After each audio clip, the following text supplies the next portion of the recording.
Olá, meu nome é Maraika e eu sou acadêmica da oitava fase de Biomedicina do Centro Universitário Católica de Santa Catarina. E hoje estarei apresentando meu trabalho intitulado Dificuldades no diagnóstico precoce da granulomatose com poliangite, também conhecida por granulomatose de Wegener.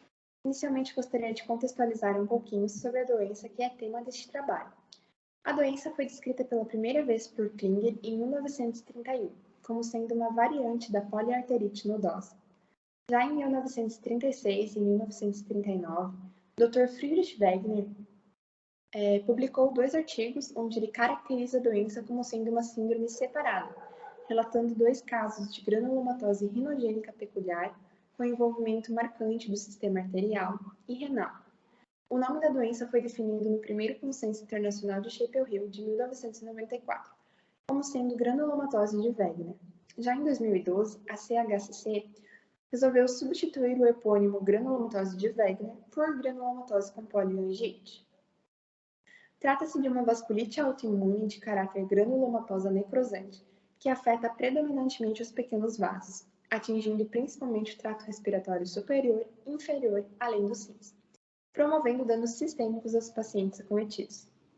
A fisiopatologia da doença ainda é incerta, sendo provavelmente multifatorial. Entretanto, sabe-se que os mecanismos imunológicos que explicam alguns achados patológicos estão parcialmente associados com os anticorpos anticitoplasma de neutrófilos, chamados de ANCA. Esses autoanticorpos eles são dirigidos contra antígenos citoplasmáticos expressos nos grânulos primários dos neutrófilos e dos monócitos. Portanto, sabe-se que a PR3-ANCA é mais associada com a GPA, em 75% dos casos, enquanto que a MPO-ANCA é mais associada com a poliangite microscópica em 60% dos casos. Porém, 10% dos pacientes com características clínicas condizentes com uma vasculite associada ao ANCA possuem um resultado de ANCA negativo. Visto que a doença ela pode apresentar-se em alcance sistêmico, as manifestações clínicas irão variar de acordo com o órgão acometido. Porém, no início da doença, normalmente os pacientes apresentam sintomas constitucionais, que incluem febre, cefaleia, mialgias, artralgias, mal-estar, anorexia e perda de peso. Sintomas estes que são inespecíficos, podendo durar de semanas a meses, sem evidência de acometimento de um órgão específico. Contudo, o objetivo deste trabalho é discorrer sobre as dificuldades no diagnóstico precoce da doença de granulomatose com poliangite, visto que as manifestações clínicas são diversas e por vezes semelhantes a outras doenças, causando assim um atraso no diagnóstico da GPA. Para tal, foi realizada uma revisão integrativa da literatura, que tem como questão norteadora a dificuldade no diagnóstico precoce.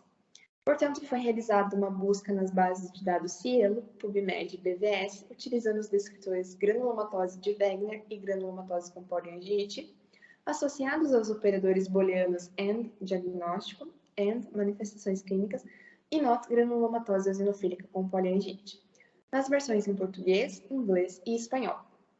Como critérios de inclusão, foram considerados apenas relatos de caso publicados nos últimos 10 anos que respondem à questão norteadora e possuem o nome da doença no título do artigo. Em contrapartida, relatos que continham manifestações raras da doença ou que relatavam manifestações após o diagnóstico prévio da GPA, ou ainda que não deixavam claro a realização do diagnóstico, foram excluídos. A partir disso, foi feita uma leitura dos resumos e, quando pertinente, a leitura na íntegra dos artigos, de modo a compor os resultados deste trabalho. Portanto, foram encontrados 44 artigos, destes foram selecionados 16 artigos que responderam à questão norteadora, sendo eles 11 relatos em adultos e 5 relatos em crianças.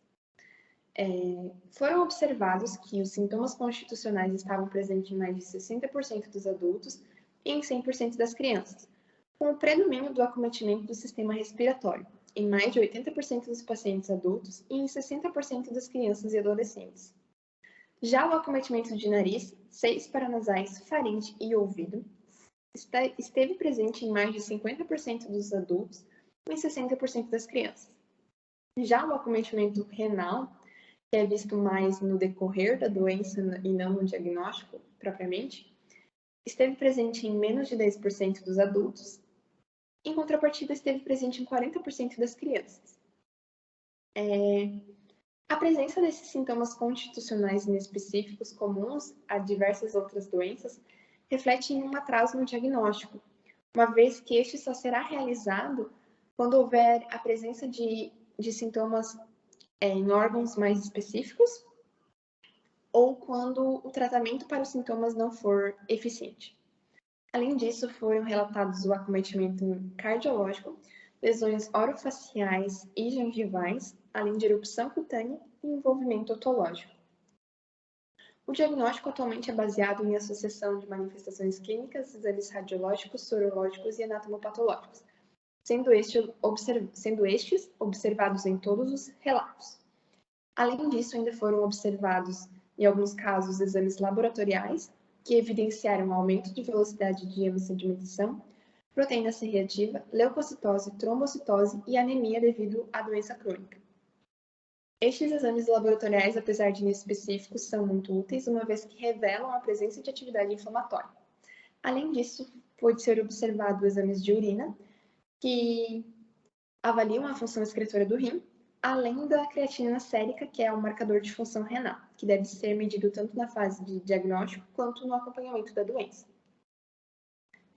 Dentre os exames laboratoriais, o principal marcador, digamos assim, sorológico é o ANCA, visto que ele tem uma relação comprovada com o diagnóstico da GPA, sendo uma importante ferramenta no diagnóstico.